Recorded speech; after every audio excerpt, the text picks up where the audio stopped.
let's talk about women's clothing. I want to break free. I want to break free.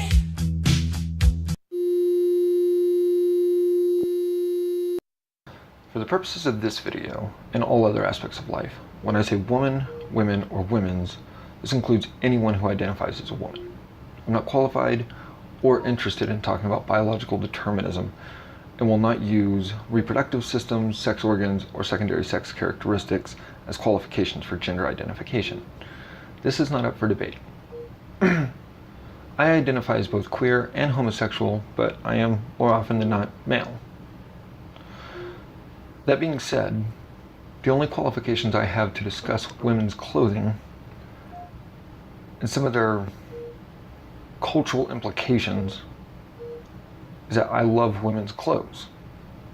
And I, like you, grew up in what could be described as a toxically heteronormative patriarchal culture.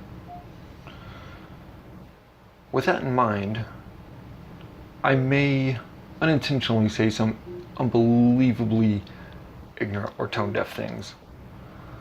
I will do my best to keep this from happening, but if you notice something that I say is ignorant, offensive, or just wrong, let me know. I would much rather get called out and learn something than assume I'm perfect and hurt people by acting like a jackass. Me behaving like a moron is definitely up for debate. With all that hopefully clarified,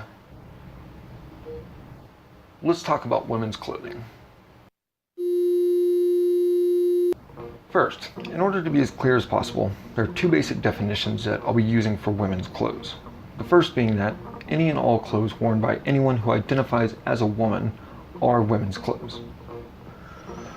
This is a definition based on possession. The clothes belong to the woman. They are the woman's clothes. Therefore, women's clothes, in this case, describe a plural possessive of many items of clothing owned by many different women. This is based only on two things: identifying as a woman and ownership of clothing. That's it. Women's clothes. But this definition falls a little flat, fails to recognize the more culturally mandated and at times harmful and regressive implications foisted on both women and women's clothing. So, for the purposes of this video and to better enable discussion about the cultural impact of women's clothing, I'll also use a second definition. That is for women's clothing. Women's clothes are any clothes marketed to, sold to, provided to, or designed for any people who identify as women. While clothes from our first definition might be anything from work boots, coveralls, to t-shirts, on through a spectrum that would include stiletto heels, wedding dresses, and bras, our second definition would likely only allow things from the last half of that spectrum. Similarly, while our first definition provides that women's clothes are any clothes worn by any woman, clothes that fall under the second definition must meet certain design or appearance criteria, but can actually be worn by anyone. This is why you might see me do a dumb finger quote thing where I say women's clothes is kind of important. It signifies the difference between women's clothes in the possessive sense and women's clothes in the sense of who the clothes are for, and maybe a more cultural sense. So, if women's clothes are designed for or intended to be worn by women, how do we differentiate them from men's clothing? If you've lived past the age of about 10, I would guess that the phrases women's clothes and men's clothes probably immediately conjure up some pretty clear mental imagery. At least in Western culture, we've all become pretty familiar and unfortunately indoctrinated with fairly rigid ideas of what these are and what they are not. But here's some basics just so we can be clear. Men's clothes are often made to be more practical, less frivolous. They're designed with physical work as a primary function. Women's clothes, however, are often made with brighter colors or lightweight material made from more form-fitting designs, and appearance is the primary function. The differences between these two types of clothing are not inherently bad. The distinguishing traits in and of themselves simply are. They're just descriptors. But since humans cover such a broad, deep spectrum of needs, self-expression, desires, perceptions, and presentations, it's only reasonable for our clothing to reflect that. It should be available as a tool, a resource for work as well as physical and emotional expression. However, these distinguishing traits don't exist in a theoretical vacuum. They unfortunately exist within our culture. Though I mostly stick to more androgynous clothing, there are several reasons I personally prefer women's clothes. Thinner material means easier layering and more style combinations. Brighter, more varied colors allows an exciting breath from the drab sea of blacks, blues, grays, and browns that overpopulate men's clothes. And, to be honest, being a naturally thin person, I prefer more slim, form-fitting designs. Women's clothes, even though I'm not necessarily feminine, make me feel more comfortable, more attractive, happier. There are, for now at least, no laws in the United States that prohibit men from buying and wearing women's clothes. However, while there may not be any explicit legal restrictions on anyone buying and wearing whatever clothes they like, there are often cultural restrictions enforced with stigmas and taboos. These taboos and concerns for safety reflect perfectly how we see and treat women in our culture. The dress I'm wearing now may seem to convey a wildly different message than if a woman were wearing it. But I, and this hypothetical woman, might have the same fears. For me, wearing a dress like this in public would, depending on the company I keep, draw unwanted attention.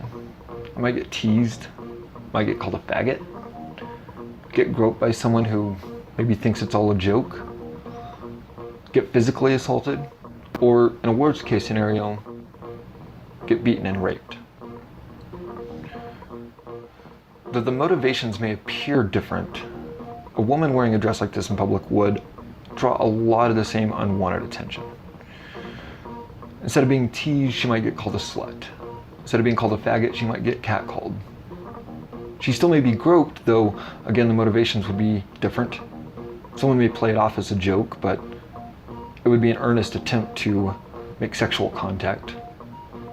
And again, in a worst case scenario, a woman who goes in public like this may be assaulted or raped.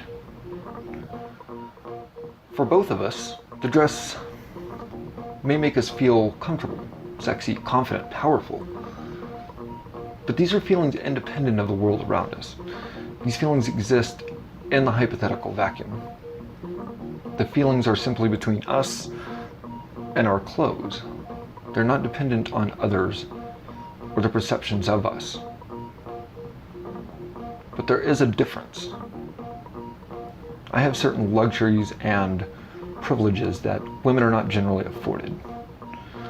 While it may be true that a dress like this and women's clothes in general are designed with male gaze in mind, the standards of the culturally unavoidable male gaze mean different things to me, a man, in women's clothes than it does to a woman. In my case, male gaze only sees that I'm performing my gender incorrectly, and that I somehow may be a threat to the very threads of cisgender, hetero-normative patriarchal society. Male gaze only sees that I, a man, am misusing something that, under heteronormative assumptions, is intended to aid in the sexualization and objectification of women. I am, by wearing a sexy dress that makes me feel good about myself, providing incongruous information. I'm creating an uncomfortable cognitive dissonance by using something incorrectly. by removing it from its intended context and placing it with another. But I can change clothes. I can really easily settle down and better conform with cultural standards. Women, however, do not have this privilege. I mean, yes, they can change clothes. They can wear something less revealing. They can present themselves less sexually. And if they're willing to put up with it, deal with a certain amount of self-regulated repression. But first of all, they shouldn't have to do any of that. Secondly, from puberty onward, their bodies have already been sexualized culturally. A dress like this, or any other piece of clothing designed for women, for that matter, is not what sexualizes a woman.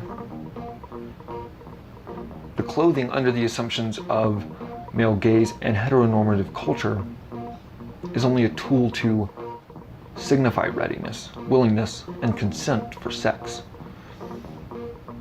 If it is already assumed that women are objects intended largely, if not solely, for the purpose of providing male pleasure and sexual gratification, then the dress is just an extra signal that the woman wearing it will allow and encourage sexual behavior.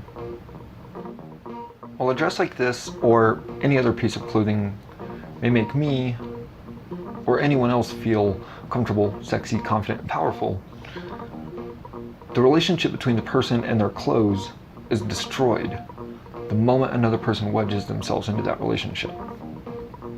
I may enjoy the way this dress feels and looks. I may even want to share that feeling with someone, and all of that is perfectly fine. But as soon as someone else makes the way this dress looks on me about them, when they tell me that it makes them either uncomfortable or horny without involving me or without me asking for their opinion, then they've made both the dress and me and my body about them. They have placed their feelings, perceptions, and wants above mine. Why am I harping so much about male-centered heterosexual culture? Well, maybe I'm being a little selfish. Maybe I know that as long as men feel comfortable offering unsolicited comments about the ways women dress, as long as men feel confident touching women without permission based on how the women are dressed, as long as we allow sexual assault and rape to continue without repercussions based on how women dress, or allow any ignorant combination of words similar to "what was she wearing" to continue to fall out of people's mouths every time a woman gets raped, I'm not sure that I will ever feel safe dressing like this around men or in public. How is a woman supposed to? Am I hoping to push a silly, puritanical effort to encourage or warn people to dress less promiscuously in some backward and regressive method of preventing sexual assault and rape? No, of course not. Women, and anyone else for that matter, should be able to wear whatever makes them feel good. They should be able to wear whatever makes them feel comfortable, happy, confident. As I mentioned before, humans cover a broad, deep spectrum of needs, self-expression, desires, perceptions, and presentations. So, it's only reasonable for our clothing to reflect that. It should be available as a tool for work and physical and emotional expression. People are too often robbed of their enjoyment of their bodies and their clothing. They are robbed of their ability to simply appreciate themselves and enjoy the relationship with their bodies. If you want to help this situation, take an active role in being supportive and in building self-esteem of the people around you. Complimenting someone's clothes or their efforts on improving themselves or becoming more confident are great for people to hear. You can make someone's day. But this comes with a caveat.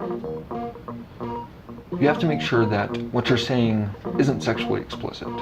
You have to make sure that what you're saying doesn't rely on cultural and unrealistic body standards. That it isn't building them up by putting someone else down.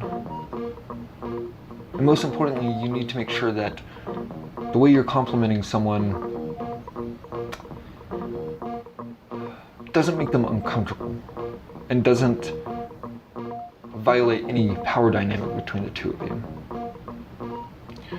I don't expect any of us to come up with miraculous solutions to end male gaze or end the objectification of bodies, of women's bodies. But I'd really love to hear your ideas, especially from men, about how you can help make people in your lives feel safer, feel more confident, feel like they're better able to express themselves. Leave a comment and we'll start some discussions. If you like this, be sure to find You're Invaluable on YouTube and don't forget to like and subscribe.